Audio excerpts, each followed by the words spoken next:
Hey guys, my name is Stella, and I have an unusual fear. The thing is that I am afraid of my own reflection.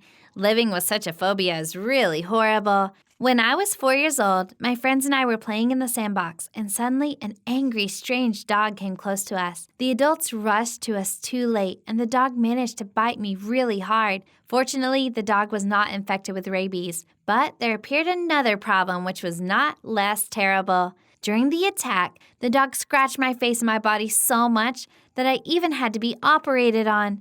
When I looked at myself in the mirror after surgery, I started screaming with fear and crying because I could not recognize myself. My parents were horrified as well, looking at my scar that took up half my face. The doctor said, unfortunately, the scar would remain with me forever and that nothing could be done to fix this.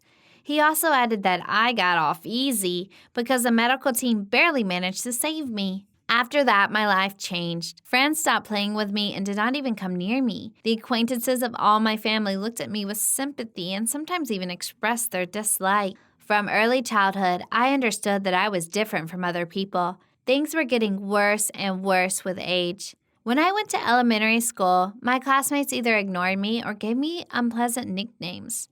They could also hit me or knock the food tray all over my clothes, but most of all, it hurt when they called me a freak. And when I showed up, they pretended that they were scared of me.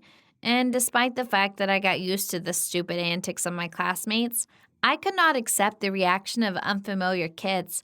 They were really scared of me and tried to stand back immediately. This had such a huge impact on me that I became afraid of my own reflection. I felt like a monster. Once, when I accidentally looked in the mirror in my room, I couldn't hold it any longer, so I threw a heavy statuette as to break it.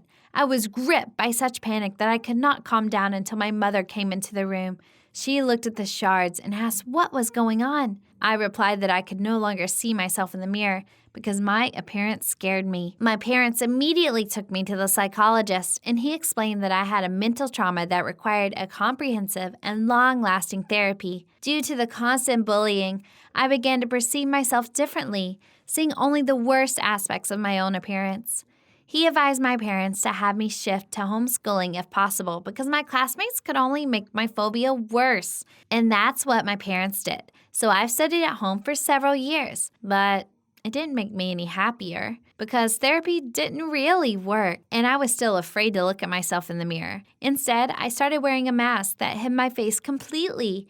In most cases, I put it on when going out, but I could sometimes wear it at home when I felt especially horrible because of the thoughts about my appearance. Over time, my parents despaired together with me, not believing that my life would be like it had been before. But then we did not yet know what changes awaited our family. One day after returning home from work, my father announced that he had been promoted and transferred to a new office in another city to work from there. I can't say that I was glad, but there was no choice. We quickly packed all of our belongings and moved to Brentwood. After the move, my mother immediately went to school to agree upon my distance learning. But all schools refused us because I was already in my senior year and my presence at school was required to better prepare for the exams. I had to come to terms with the idea that I would attend school again and endure the ridicule of my classmates. On my first day at school, I was really anxious thinking that everyone would immediately start calling me names. But instead, after seeing me, my classmates tried to avoid me and didn't come up to me. No one even agreed to sit at the same desk with me. I became a loner, and in general, I was okay with that. But one day, everything changed. For the birthday of our class teacher, Mrs. Simmons, the classmates decided to prepare a dance performance. The music teacher supported the initiative of the class and decided to help with the dance. I was not eager to perform on stage, but at the same time, I didn't want to offend Mrs. Simmons. However, I did not know that the rehearsals would be held in a special classroom with large mirrors. When I looked at myself, I felt sick. My throat got dry, my palms would sweat, my whole body was shaking. I was looking at myself and couldn't move. Then I even got hysterical. I shouted that I hated myself and my face, and I pushed all my classmates away. I ran out of the classroom in tears.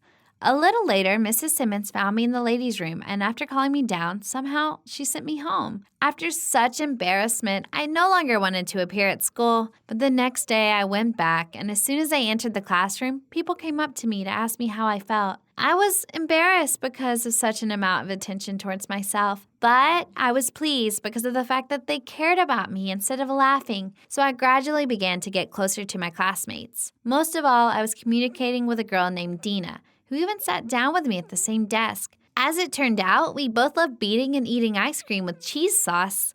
I was happy because for the first time in many years, I felt like a real human, not a monster. After lessons, my classmates and I often went to the movies, or hung out somewhere. However, this soon came to an end. One day, I overheard a conversation between two classmates who were complaining to each other about Mrs. Simmons. One of them said that she was tired of communicating with the ugly girl just because the teacher had asked them about it. The second one agreed and added that it was impossible to look at me without fear. After I heard these words, my vision blurred. I almost fainted because of the bitterness, and my feet were weak, and I went home deciding to skip class that day. I explained the situation to my mother, and she did not scold me for truancy. After that, I locked myself in my room and was crying all night, deciding that from then on, I would constantly wear a mask. I hardly made myself go to school the next morning. I'd love to miss all my classes again, but on that day, we had to congratulate Mrs. Simmons. My classmates were shocked to see me wearing a mask, but they didn't say anything, and I didn't care about their opinion. I just expected that day to end as soon as possible, as I did not want to dance at all. After lessons, the teachers and children from all the parallel classes came to the assembly hall to congratulate Mrs. Simmons.